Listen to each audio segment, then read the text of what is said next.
Due persone che si tengono per mano stringendo un cuore. Eccolo il drappo realizzato dall'artista Giorgio Bellingardo, simbolo della campagna ADMO 2021.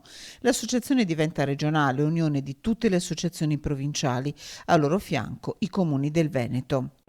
Noi come Associazione dei Comuni abbiamo voluto fin da subito sposare questo loro impegno con questa iniziativa Un dono in comune, perché ci ispiriamo ai valori del rugby, dove se tutti spingono verso la stessa direzione si arriva in meta, e credo che arrivare in meta con ADMO sia un obiettivo che ci siamo posti tutti. Io da rappresentante dei comuni dico: i comuni oggi daranno voce ad ADMO e inviterò i sindaci già da domani a far proprio il messaggio che parte da questa sala, da questa associazione, per divulgarlo nei propri comuni. 57.000 i donatori veneti, giovani tra i 18 e i 35 anni, speranze per i pazienti, alcuni bambini molto piccoli, speranze perché la compatibilità genetica, il match è difficile, una persona ogni 100.000.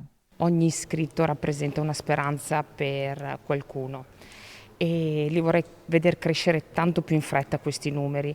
Una donazione diventata semplice e sicura quella del midollo, un numero di donatori che dopo l'anno difficile del coronavirus tutti sperano possa tornare a crescere. Trovare un donatore compatibile sappiamo che è molto poco frequente e quindi è una chance che noi diamo sempre in più con ciascun nuovo donatore che si arruola a un paziente che è in attesa del trapianto. È una trasfusione di sangue.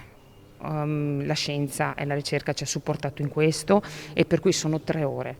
Sono 3 ore, c'è un trattamento prima con un farmaco estremamente sicuro per aumentare queste cellule staminali emopoietiche. Questa sacca si raccoglie, dopodiché una persona ritorna al proprio posto di lavoro. Questa sacca parte e fa dei giri stranissimi perché esportiamo anche tante sacche.